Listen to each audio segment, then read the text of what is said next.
Hello, hello. It's King Gabriel here live for our intuition specific Q&A. I hope that you got the email and you're here with me. We're going to dive into intuition today fully. Right? We're going to dive right in. And I have some amazing questions that came in that I believe will really forward the conversation. So I'd love to dive into this one with you.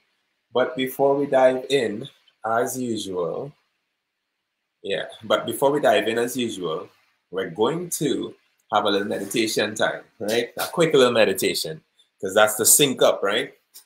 So I'm going to do a little 5-minute meditation with you. And from there, we will then dive into this Q&A, right? And we'll be properly aligned. So wherever you are, as long as you're not operating heavy machinery or doing something that requires your full attention, just take a second to relax, right? To relax. So sit into your seat if you're on a seat. If you're laying somewhere, make sure that you're extremely comfortable, but not so comfortable that you sleep. And just start to relax that body. Let the breath do the relaxing as well as you breathe. Feel as if the breath is moving into the places that need to relax. And as you exhale, the tension is being released through the breath. Just use that visual to relax you more deeply. Good. Relax the toes, the bases of the feet, the tops of the feet and ankles, the shins and calves. Relax the knees and the soft area behind them, the quads, the hamstring, the groins, pelvis, glutes. Breathe into the lower back. Feel the lower back open like a flower, its petals opening. Feel it opening. Relax the tummy and the middle back, the upper back, and the chest. And as you open the chest, the spine straightens a little bit. Good, let the spine straighten. It's not rigid, right? But it's naturally straight. It still keeps that S shape, right? But it's relaxed. Good. Relaxed and keeping the body up. Let the shoulders sink, the triceps, biceps, elbows, and forearms, the wrists, palms, fingers, fingertips, and thumbs. Good. Now, as the arms stretch down and relax, you can feel the pull on the collarbones. Let the collarbones relax and stretch down as well. And the neck is relaxed. If you need to move around a little bit to feel that, do that like a bobblehead a bit until you settle into place. Relax the jaws, the lower part and the upper, the hinge of the jaw in particular. Relax, not clenching, relaxing, releasing. The back of the head is relaxed. The brain itself, receptive, malleable, open, sponge-like. Relax the lips, relax the nostrils, the nose, the nasal cavity. If you can feel the sinuses, relax that space as well. Relax the area beneath the eyes, the glands beneath the eyes, the eyelashes, eyelids, and eyebrows. Relax the ears. Make sure they're not perched and intently listening, but open, allowing the sound to pass through without attaching to it or without trying to follow it. Just relax. Relax the forehead, make it tranquil, serene, clear. And then the scalp, relax the scalp. And with a command to yourself, to the body and the field surrounding, relax. And as the breath continues to flow, feel the body relaxing, almost going off into a sleep, a mid-sleep state, but the mind is clear, the mind is sharp. Body relaxed, mind sharp and clear. Just continue to relax. And realize that there is a natural calmness that's there. As you inhale, follow the breath to that space within you that's calm, that's still, that's centered. Despite all the activities of the day, all the things that you have to do, etc., there is this calm space. Feel into this calm space. And settle in there for a bit, settle into this space. Now, if anything arises as you're doing this, thoughts, mental conversation, some sort of concept you have or an idea, just let that go and feel right back into that center space that's calm, that's relaxed. Just feel right back into that space.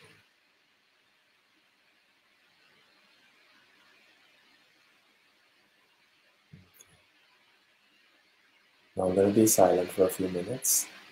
Just feel into that space. If you find your mind drifting or doing other things, taking a vacation or whatever, just come right back to that space and relax in that space where there's calm, where there's centeredness.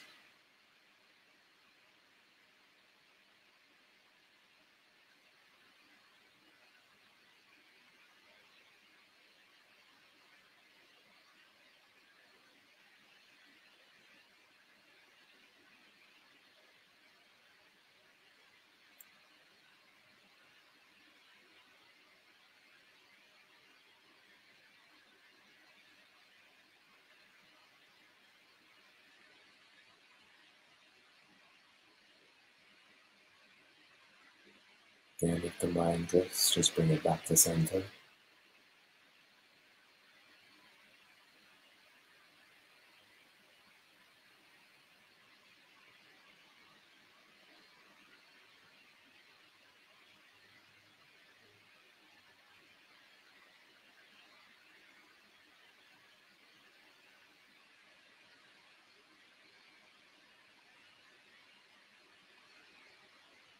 Now you have that quality of calmness with you.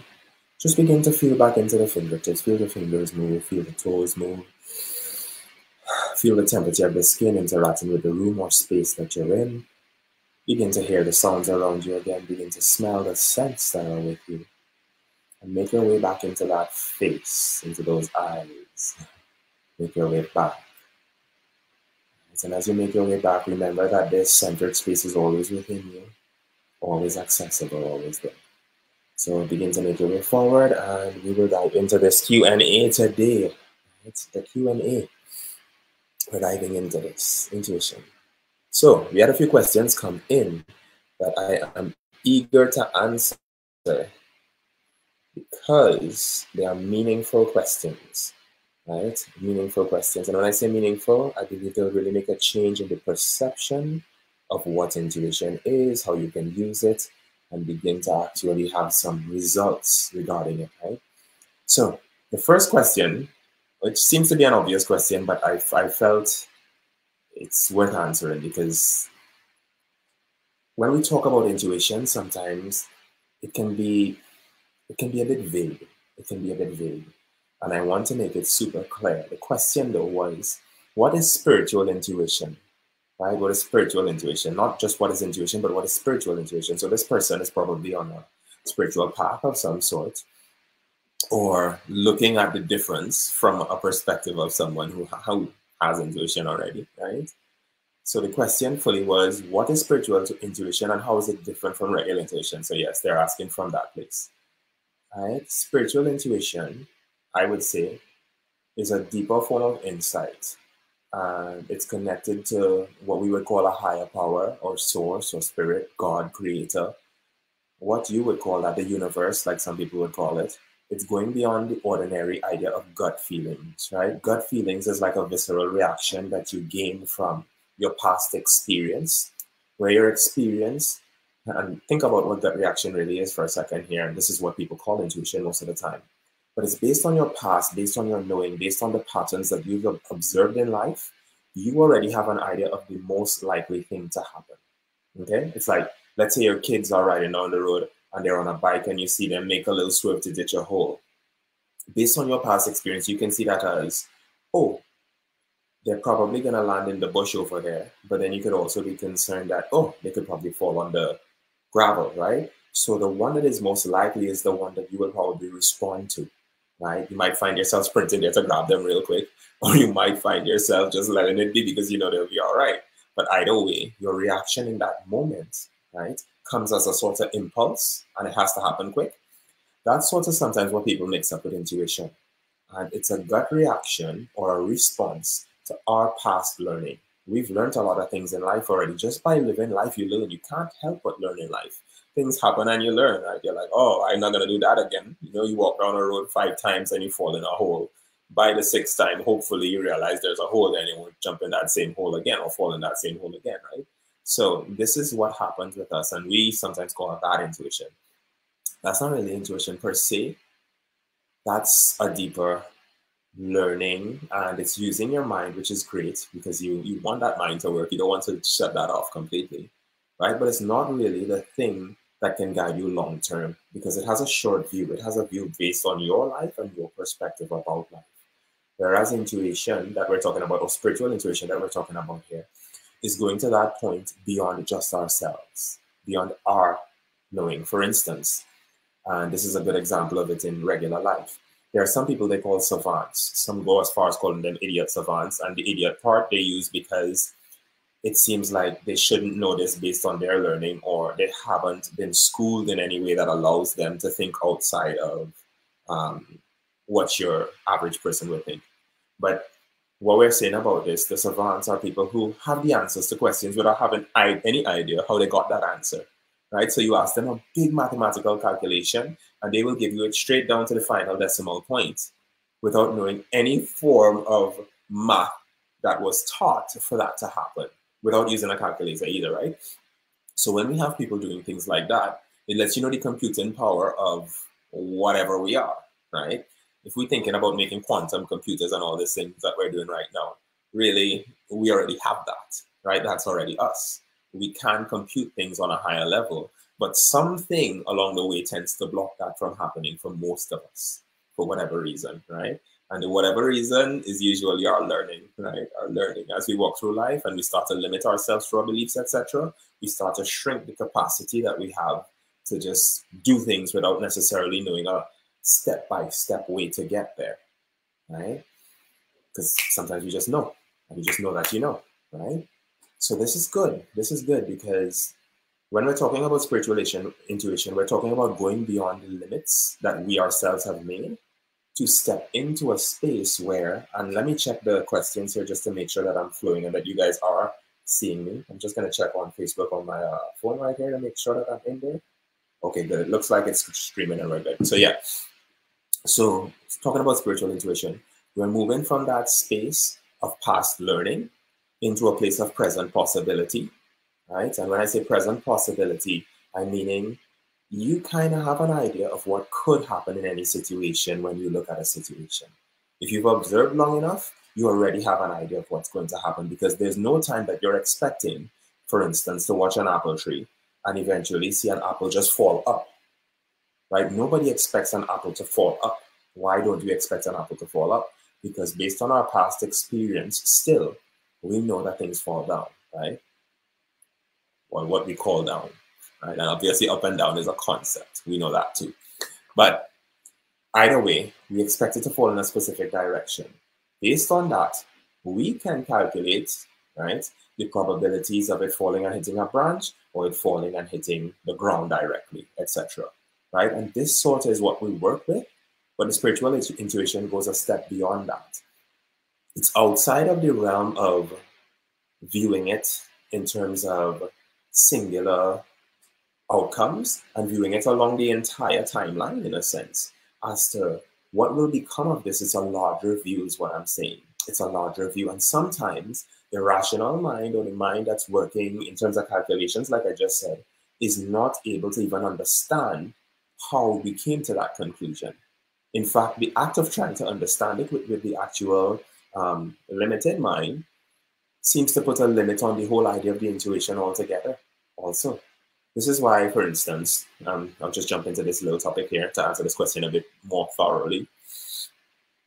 We talk about women's intuition. Why was it called women's intuition for all that time? Because there is a belief that women tend to have a better development of this skill than most men. But that's only because, and this is what I propose about it, women were more open to the idea of it happening. Whereas most of the men at that time were more focused on strategic possibilities and calculations and looking at things from the idea of this is what can happen and this is what is least likely to happen. And I use my rational and logic to work that out. So this is what it comes to.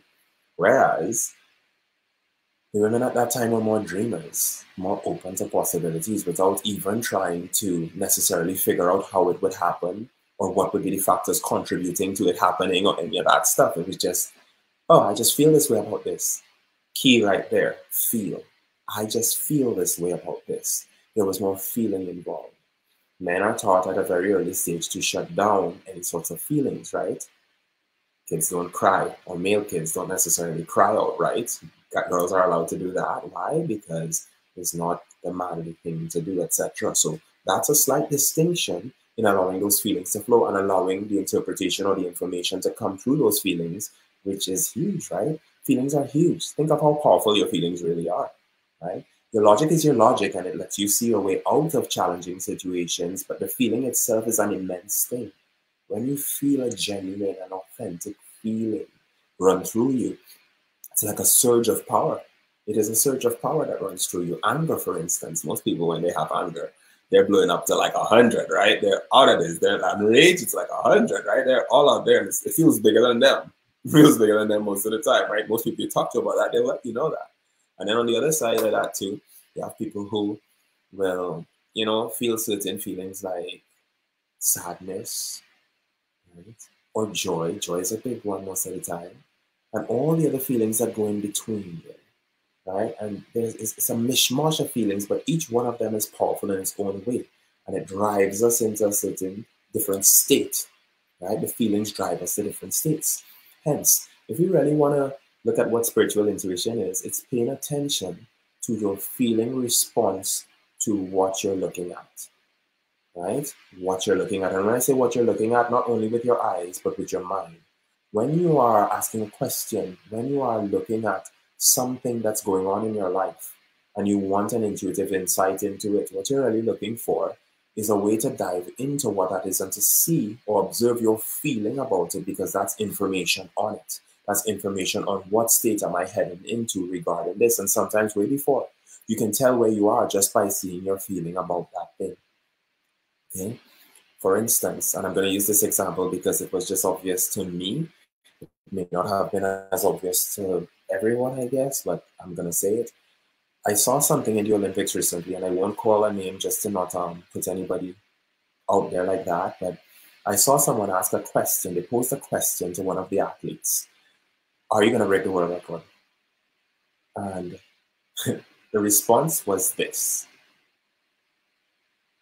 And then started to talk. And I just want you to catch that.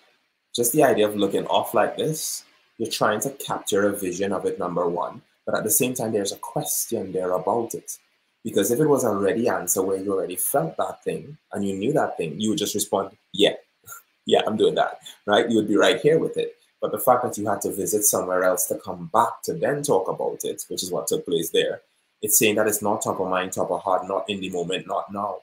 It's somewhere else. It's not here. It's not stored right here, right now, in this moment with you, right? So that's interesting to see, because if you look at things from that perspective, how many things are we headed towards, right, that we already kind of know because we know the feeling that we have about it, but then we try to muster enough strength to overpower what we're actually feeling about it, right? Think about that for a second. That's what we do most of the time. We have this thing going on, we know it's there, but then we try to paste over it as much as possible. How about we look at what's there and transform what's there, right? Which is what we can do with practice and with a little work, obviously. And this is what the spiritual intuition is. It's the ability to feel into what you're really feeling in this moment, right here, right now. It's kind of like mindfulness a bit. Feel into what you're feeling here right now. And if necessary, to align that, right, with a certain desire that you have, aligning it with that, right? So understand that it's imaginative and creative in nature too. It's not set, it's not fixed. Your spirit is not set and fixed. Your spirit is in motion. Spirit, energy, evolving, changing, transforming, transmuting things around you. Why would it be set? So this is something to observe and to know. So answer to the question, what is spiritual intuition? It is that ability to feel into what you're really feeling, and if necessary, make the transformation to allow you to have the desired experience. Okay, that's what it is. So I hope that answers that question fully for that person. I know I dived in a bit there and went on different angles. I think that's useful. Okay, so I have many other questions here, and I want to dive into a certain batch because they intrigued me. These intrigued me. Someone asked me, what's the fastest way to start trusting your intuition? Because trust is big a lot of the time for people, right? And by the way, if you're here and you have questions and you're commenting or chatting, I will look here. I'm looking in the comments right now, and I'll look on Facebook as well. If you have any questions that you want me to answer live right now, I will answer them live right now and put them above the questions that have been sent in, mainly because I want to make sure that those that are present and showed up get their questions answered, right? So I have both running, and I'll make sure and keep checking ever so often so that I can answer all the questions that are here, okay? So I'm diving back into the next question here now. Next question, what's the fastest way to start trusting your intuition, right? And this is something that I said a lot of people struggle with, like, can I just trust this thing? Like, is it even real, right? Is intuition even real? Some people ask that question, right? It's real, it's very real, right? So I would say starting small is one of the things that help. Because like in anything that you're practicing, if you want to develop a healthy looking, fit looking body, you start doing smaller sets. I remember there was a time where I was off for a long time and I just started back by saying, you know what, I'm just going to do, I believe it was 100 push-ups a day I started with. Yeah, I said, I'm just going to do 100 push-ups a day. Right? Not that I ever completely stop. I always do something. But either way, at that time, there was a gap. It was when the kids were born and everything. And we hardly had time to sleep or anything like that. So I was going downhill fast. I was getting tired, right? And that's just what it was, because there was no sleep. Twins back to back, they're up, everybody up and all that. And I remember I just devoted, I was saying, you know what? I'm not getting a chance to do what I used to do now, but I could at least do 100 push-ups a day. And I would find time. Sometimes it was 1 o'clock in the morning, all kind of crazy stuff. But I was doing it just to keep in mind that that's what I wanted to do. And sometimes that's what you want to do. So start small is what I'm saying. Start very small. Start on something that's not going to be like life or death serious for you, right? Get something small, like what type of breakfast should I eat? What type of ice cream should I have? If I should have ice cream at all, and those types of things, right? Just work with small things like that and work on your intuition around that, your feeling around that, how you respond to that. And then by building up with these low risk decisions, right, you tend to develop a sense of comfort with it bit by bit. And then from there, as you build confidence, your intuitive feelings start to move towards higher stakes, right? You move towards higher stakes. You move towards things that are a bit more meaningful naturally, right? Because you can trust it a bit more just by the practice and the success that you've had on the smaller things, right? And then from there, you then feel more comfortable putting bigger things in the hands of your intuition, right? It's like a little sister or something, or let's say you had a brother or something, and you start off trusting them with this and this, and then after a while, you feel like you can trust them with more because they're close to you and they're coming through for you all the time, right? They always come through for you. So then you start to dap them up and you're like, yeah, okay, we good. I could trust you to do this, and you give them more trust, right? So just like that, that's how the intuition works. It's like having that person that you can trust a bit more. You get that happening, and that's where we start, right? So we start with starting small. The next thing you can do while starting small is find a practice group or a supportive program or something that is some sort of group that you get together with that does that, right? Because as you do it and you do it in a group, you get to see evidence of it with others, and you get to see your own thing come through the practices that you're doing. So it builds confidence quicker, right? So right there, you're going to trust a bit more. You're going to find techniques that work for you.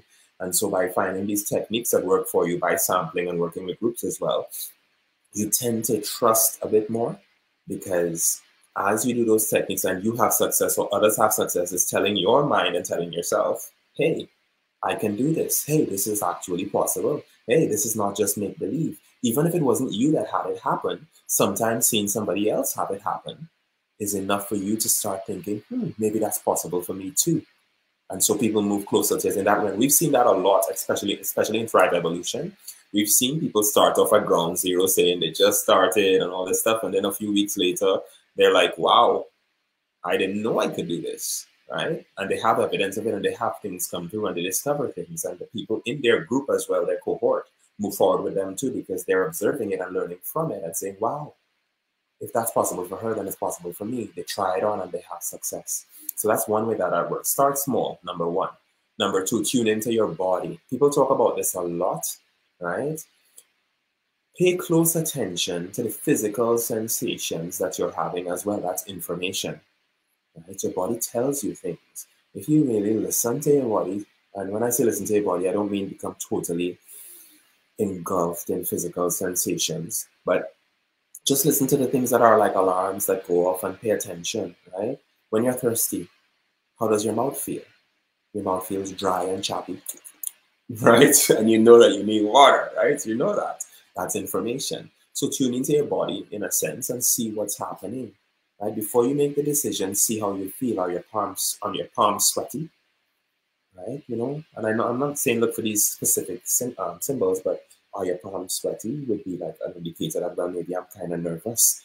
Pay attention to your breathing. How are you breathing? Are you in a fear state? Are you in a pleasant state? You know, are you tensed or relaxed? Are you tensed? Are you finding that you're clenching your jaw? If you're clenching your jaw, you're tight, you're tense about the situation, right? So by paying attention to these little signs, and these are just random signs that I put out there, but they still matter, you can have some idea of where you are in relationship to the desire that you have and whether you're going to fulfill it or not. So tune into the body to a certain degree, and that will give you information, right? Intuition often communicates through subtle things, right? Like the gut feeling we were talking about earlier. It can be through the gut feeling as well. The gut feeling can be a good thing. You can learn from that, right? If you feel a sense of calm there, then you know you're not in a fear state.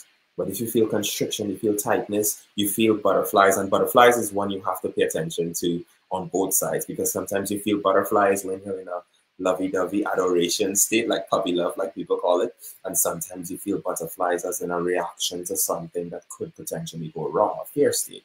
So you have to decipher for yourself which one of those you're actually feeling as energy, and there are ways to decipher that. As we go along, we'll talk more about that. But tuning into your body, I would say step 2. So start small, tune into your body, practice mindfulness. And mindfulness sounds like a big word that only maybe people in certain sects or certain thought systems would do. No, mindfulness is just being present to what's going on right here, right now, right? It doesn't have to be overdone or overcooked. It's just being attention, paying attention to what's happening right here, right now. So the question that was asked of the athlete that I spoke before, and the answer came forward as, hey, are you going to break the world record? The answer was, look away, turn back, and then say, well, and the conversation itself was even invalid at that point because the energy had already spoken. And this is something you want to pay attention to. That is the body right there at work, just for you to know, right? That's the body response, because the body did something, and the something it did gave a representation or gave an idea of what the energy that was present was. You didn't have to wait for the answer to know that, right? It was already known. And this is something, sometimes something that we miss, right? So practice mindfulness, practice being here and present right now, right here. Have your quiet time for reflection if you need to, for meditation. Clear your mind. Clearing your mind can be key. Why? Because when you clear your mind, all the things of the past that you would have focused on and put into that space right there, right then, are now not there. So your response is a close to clear response. Now, we have specific techniques for clearing the mind and techniques for clearing the channel itself, the energetic channel that is present within us. We have techniques to do that. And that definitely helps because it allows you to not be viewing things from some past idea, past experience, or some hereditary type thinking, which happens to us based on where we grow up or based on the family we're around. And it's not necessarily going to be genetic. Sometimes it's because they've had instances where people have joined other families, like adopted families, and taken on some of their, I don't want to say this word really, but some of their illnesses and all that stuff. They take it on too, and they never had a predisposition for that based on their genetics. They just took it on based on the fact that the same thoughts, the same energy, the same type of mentality was being practiced, and so it developed certain outcomes, right? So if you can practice mindfulness, practice being present more than anything else and not going back to the past and letting the past govern your future, then you'll find that you have a clearer channel. Right? So a calm mind is more receptive to intuitive thoughts and insights, right? And if you can distinguish what it feels like to be calm versus what it feels like to think you're feeling calm but really be on hyperspeed, then you can kind of sift your way in there and subtly pick up on the energies that are necessary to give you the outcomes, the desires, the thoughts, the feelings that you'd like to experience, right? The next thing you can do, so we're on 4 now, right? The first one, as I said, was Start small. The second one, tune into your body. The third, practice mindfulness. And the fourth, reflect on your experience, right? Now, I know this might seem contradictory, but you reflect on your experience to see where there may have been any limiting or biased idea that would have come into play, right? Because when I look at certain situations, the first thing I'm going to look at it through is my lens, the lens of my past, as I view myself at the point in time. However, what if I can see that influence and realize that I am actually biased, right? Or I have a predisposition to choose a specific outcome based on my preferences in life, then I have to look at that a bit closer, right? So I want to reflect on my past experiences and see where I'm really choosing from. And from that point, I can then make the necessary tweaks, right? I can then make the necessary tweaks because what I've come to is realizing that whatever it is the past held for me, right, was good up to a point, but if it's not going to continue to serve me going forward and not help me to be the highest and best version of myself, then some of it is worth letting go, right? Am I willing to let it go? Well, it's a question everybody has to ask themselves, right? So you would be the person who knows that for yourself, but reflecting on it lets you see it clearly, so that as you see it clearly, you can choose whether it's something to continue or something worth letting go of. Taking immediate action is the next step to that. As you get the intuition, right, you get that feeling and you know it's there. If you take immediate action on it real time, you're strengthening your trust in it as well. Because then you're not saying, I have to think about this. I have to think about what I thought, right? You're not thinking about what you thought. You're feeling it. You're feeling where it lies. If it feels aligned, you take action on it, which then says, it sends a signal to you. I respect you. I trust you. I listen to you. So then your intuition itself will start to give you more information. It will start to feed you more because now you're open. You've opened the gates. And if you open the gates, the energy can flow through that gate easily. Right? And gates is a really adequate way to describe this because it kind of is like gates. The energy passes through the gates. So that's really what it looks like. Take immediate action if you can. And then this is a step that most people tend to miss. I want you to hear this step because this step is like key to developing any sort of skill, whether it's dream work or intuition or anything you're working with. Document it if possible. Document it. Now, it could be a video that you do. It could be that you write it, right? However you decide to document it, you type it up on a file or whatever, just document it. Why? Because if you document it, you can then go back and look at it again another time when you've forgotten about it and be like, oh yes, it was right. And I have a story about that actually, documenting it. This time it was, I believe it was, I can't remember the year honestly. It may have been 2005 or somewhere there. Yeah, no, later than that. 2011, yes, 2011. Now I remember, 2011. There's this thing called futureme.com that you get to type future messages to yourself that will be delivered in your email like 5 years later, 10 years later, or whatever. And in the email that I had, I wrote to myself, I was writing to myself, hey, having a good day, thinking of this, etc. But the main part of the email that I wrote, right, was tell the twins hi, right? Now, at that time, the twin thing was just speculation because, nobody could know for a fact, according to regular thinking, nobody could know for a fact that they're going to have twins. They could just guess about it, right? That wasn't the case because 10 years later, when I did open it, it did apply perfectly. The twins were out there in the room. We have twins, Chase and Cruz, like you guys know, right?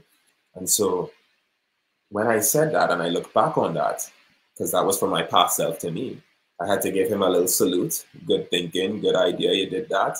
But at the same time that happened, it's interesting because you could say that's luck or chance or whatever, but the proof, as they say, is in the pudding. It turned out to be a real thing, right? So if I didn't document that by sending it to myself, I would have never seen that and known that. I would have just been, oh, well, I used to think about that back in the day, but I wouldn't even thought about it. It just wouldn't have been a thing at all, right? That's the truth about it. So when we document things, we can look back and test it.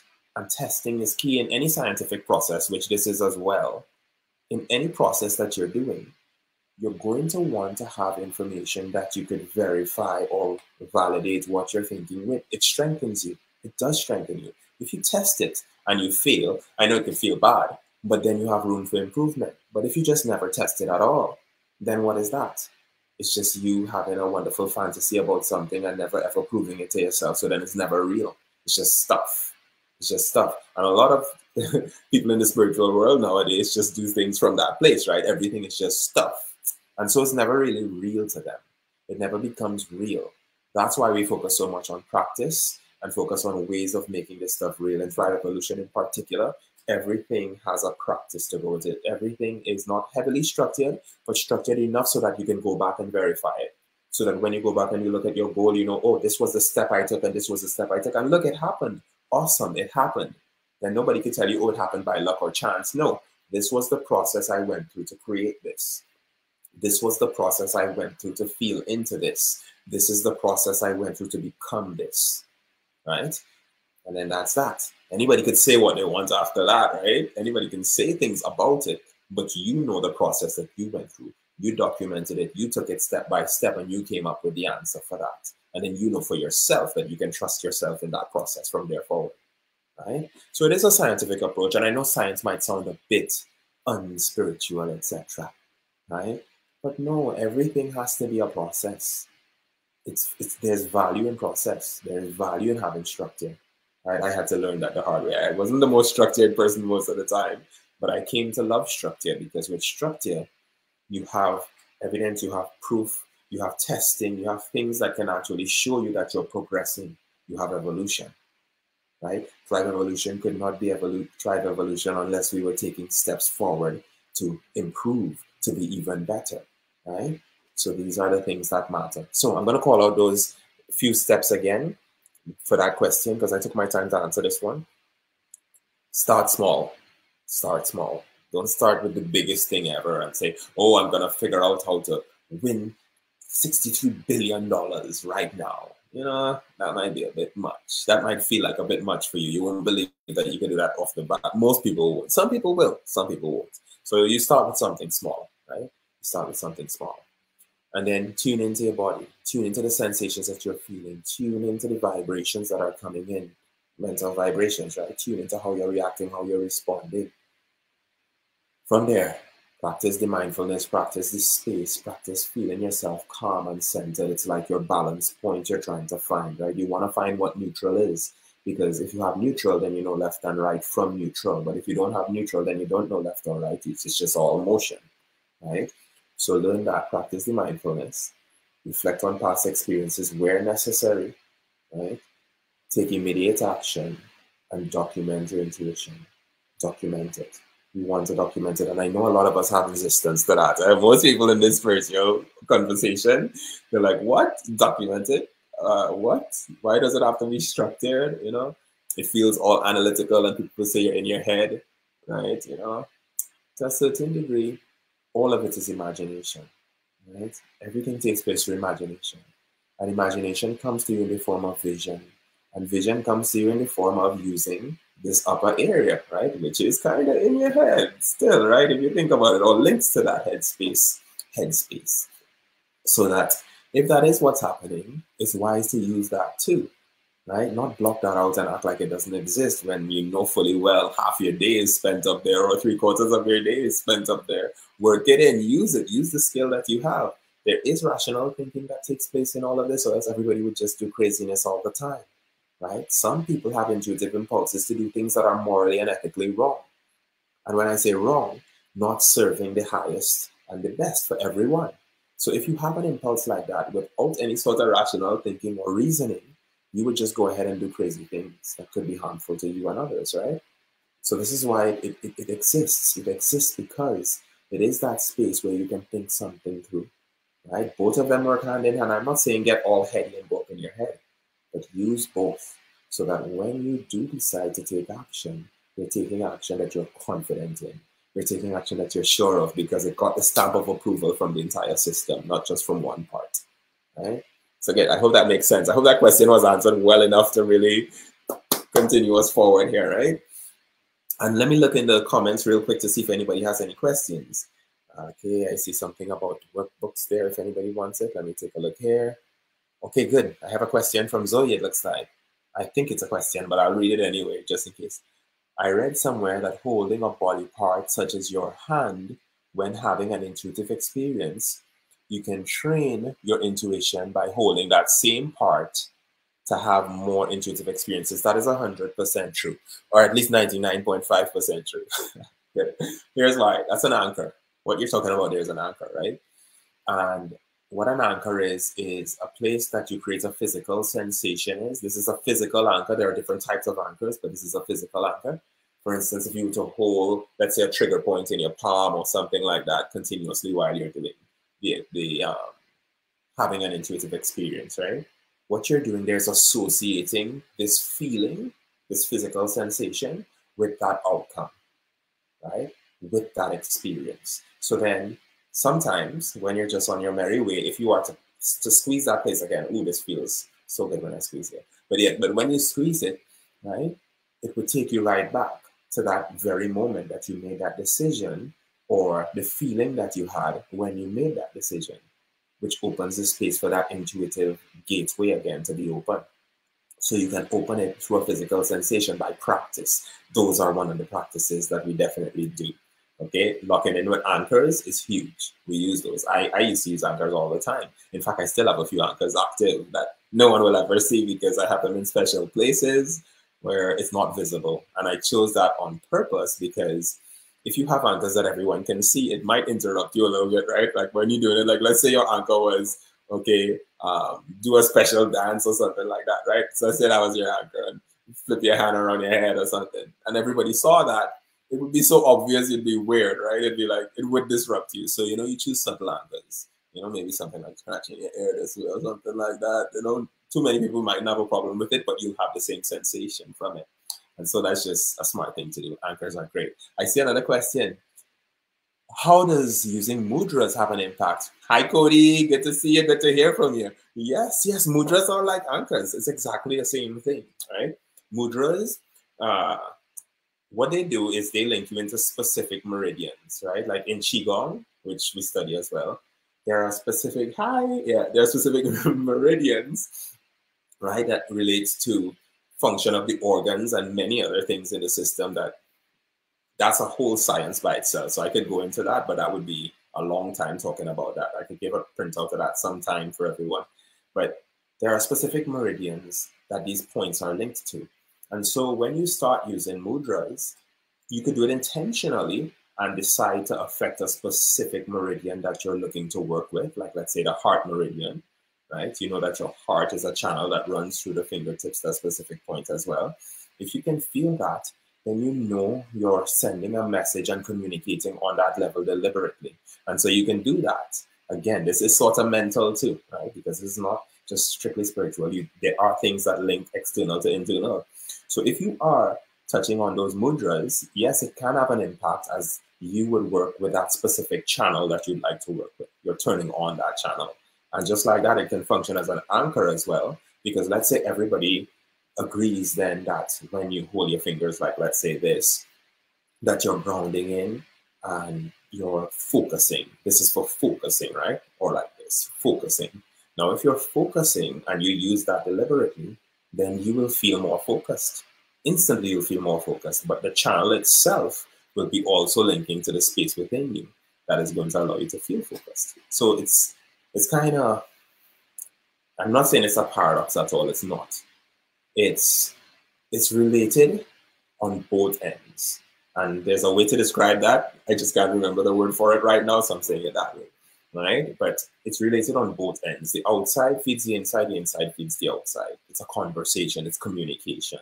And so using the mudras can really, really help you. Would that be correlated to emotion code? Yes, definitely, definitely. All right, in that, and I love that you use the expression emotion code. Elaborate on, Cody, if you can, elaborate on where you got emotion code from. I know that's probably a new technique that came about and people call things differently, but what I'm interpreting that is that the emotions lead you towards specific outcomes, or the emotions are speaking to you. Yes, the emotions are speaking to us. And yes, if we dive into emotions and we start to decipher what's coming through the emotions, it is a conversation. It's a conversation with ourselves. And a self that is a bit higher, a self that's a bit larger, not a self that's limited by only the thoughts that are in our mind, but a self that's connected to a larger field. Your emotions are actually large, right? It's like a magnetic field in a sense, an electromagnetic field at that. For instance, when a person is extremely angry, sometimes you can feel the waves coming off of them. You can feel anger before a person even says anything. You can feel frustration. You can feel joy too. You know, some people they don't have to say a word. They could just be there and you're around them and you feel uplifted, you feel happy, you feel connected, right? It's a strong feel, right? We give off feels. And so it's good to pay attention and to know that. So yes, I would say it is related, right? If that's what you're speaking about. And it's a good idea to, if you're interested in that, to go a bit deeper. Find out about meridians if that interests you. Find out about chakras and the relationship between meridians as well. And then you'll see which ones govern that internal field. Now, the chakra system itself, or the system down the center, the energetic system that we're talking about, is going to be sending out information to everything all the time and communicating all the time. The more aware you become of that communication, the more you're able to do.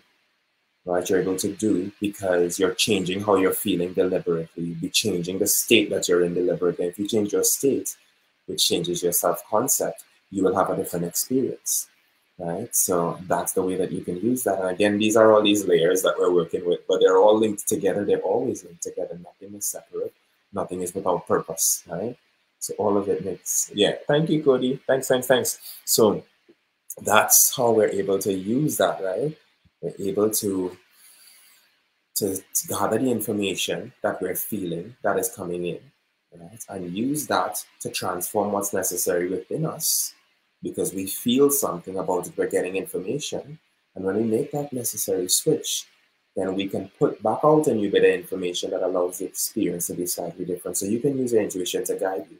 And this is what most people use their intuition for, right? Most people want guidance from their intuition. They want to be able to make the right decisions, the right choices, to feel good about what they did, and to be able to move forward powerfully and win in life, right? And I know win sounds like a big word, but win as in not always end up in the same situation over and over and be going through the same thing over and over.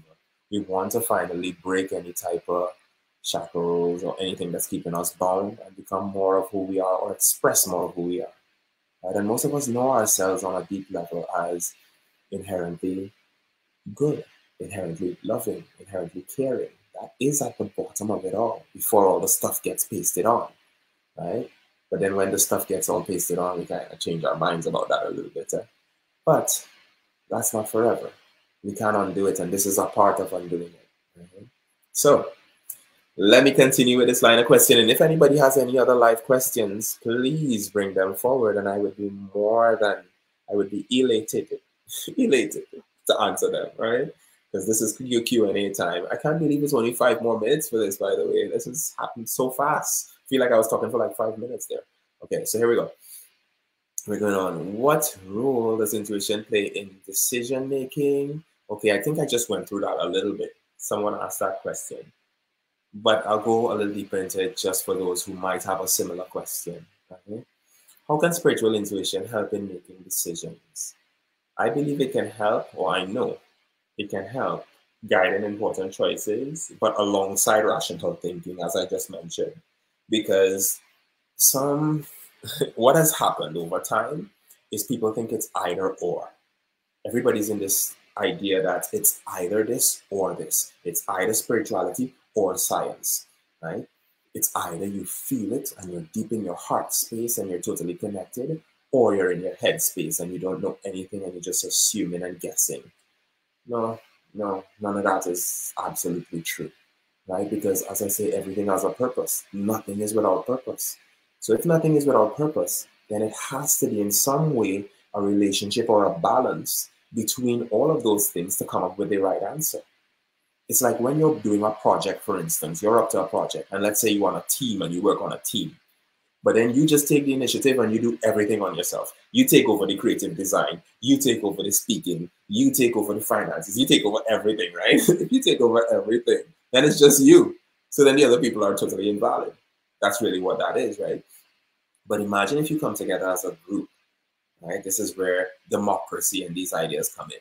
If you come together as a group, The group thinking may very well be of a higher level than your personal thinking. And I'll show you an example of this in life.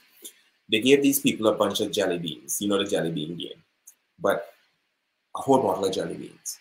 And they asked how many were in it. Now, this was over thousands of people. They asked them how many jelly beans are in there. And each person guessed. Some people guessed ridiculous answers, like answers that just didn't make sense at all, like 50. You could see it's more than 1,000, but they were like 50, right? Some people say 50. Some people say random numbers, like way over the top too. Like some people guess all up in the hundreds of thousands when clearly it was close to 1,000. Some people guess way, way high up there. But what happened was when they came together and they found the mean or the average of all the guesses, they were within one jelly bean of how many was in there, accounting for all the random answers, the really low ones or the really high ones as well, right? So think about that. When you have a group of people come together, you can have a personal perspective that's overruling everything, and that would be one idea. Or you could have that group come together and function together to get that mean answer, to get that answer. And when I say mean, I don't mean aggressive mean as in the average, right? The average answer. And that average would be far closer to truth or far closer to what we really want to express than if it was individual, right? So what am I really saying by this? That rational thinking, that idea of using all of your system together instead of favoring one part over another would give you a more balanced answer. You would come from a space of not only feeling, and knocking off any sort of thought or any consideration. And you won't only be in your head, thinking, and thinking based on logic and based on your past and based on all the probabilities and possibilities. All of that will come together. And there are other faculties, by the way, your creativity center and that energy could come into there too. But either way, you come up with a better answer. You come up with a more whole answer, right? So, to answer the question directly, what role does spiritual intuition play in decision making? It plays a huge role because it plays the part of lacing together all of that information and coming forth with the best possible answer, which is not necessarily a probability anymore. It's way closer to truth, or it is truth itself, as long as too much perception is not involved, right? Because sometimes our perception can filter our answers so that the answer comes to us truly, but then we still go through our perceptors or our field of the past and put it over that, so then the answer seems a bit skewed when the answer that was provided for us by intuition was already clear, right? Sometimes we try to overdo it, we overbake it, as I say, we overcook. So sometimes we don't need to overcook. We just need to get the information in its raw form, run it through the necessary space, and give it as it is. So spiritual intuition plays a huge role in decision making. It plays a huge role, right? It plays a major role. And if you really want to develop that, again, there are ways you can do that. There are practices you can do to do that, just like anything else. It's not like, you know, people learn to become Olympic swimmers or Olympic athletes or anything like that by just thinking about it. They get up and they train, right? They practice, they do the thing over and over. And I'm not saying you can't do it by just thinking, because I firmly believe that that is totally possible. But most of us don't believe that's possible. We believe that we have to take certain steps towards getting there. So what favors that part of us is to actually take those steps. If you take those steps, you believe you're doing it. If you believe you're doing it, you're moving closer to it in belief. You're moving closer to the outcome. So you feel better. You feel the shift of state happening, which then leads you to have the outcome. So is it not wise to just join yourself in the discussion, to join yourself in the conversation, to help yourself forward by allowing yourself to go that direction? Yeah, that's just common sense. And that's the same thing as taking action from the past question we had, right? You take action. When you take action, you know you're going there. You trust that you're going there. So you fall deeper into that, right? And you have the experience. So that's quite a bit of questions that were answered in that time, eh? We got in there. Now, if you're a person that knows you want to dive deeper into this stuff, you want to practice this stuff, and you want to become what you really want to become here, what you'd like to become, you want your desire fulfilled, check out Thrive Evolution, okay? It's our program that's structured to do that and much, much more. We can definitely have a conversation about it. You can hit me up on any of these streams that we're here. to contact me regarding that. We can have a conversation, run you through a consultation and see if it's a fit for you, or just have a candid conversation about it if you already know you're in and you want to get in there, right? So let's work with that. I look forward to seeing those of you who have the idea, but sometimes teeter-totter with it, and you want to be here. If you know you want to be here and you want to do this with us, let's have a conversation about it and see what's possible, right? So it's been great to have this time with you today. All right, that's my Q&A for today. I look forward to seeing you again. If you need to contact us on any of these streams, just put I'm ready or something on the bottom that lets me know that you're ready to have that conversation and we can go forward with it. Okay, it's been great today. Have a grand day. Enjoy the rest of your day, and we will chat soon again. Eternal love and infinite peace.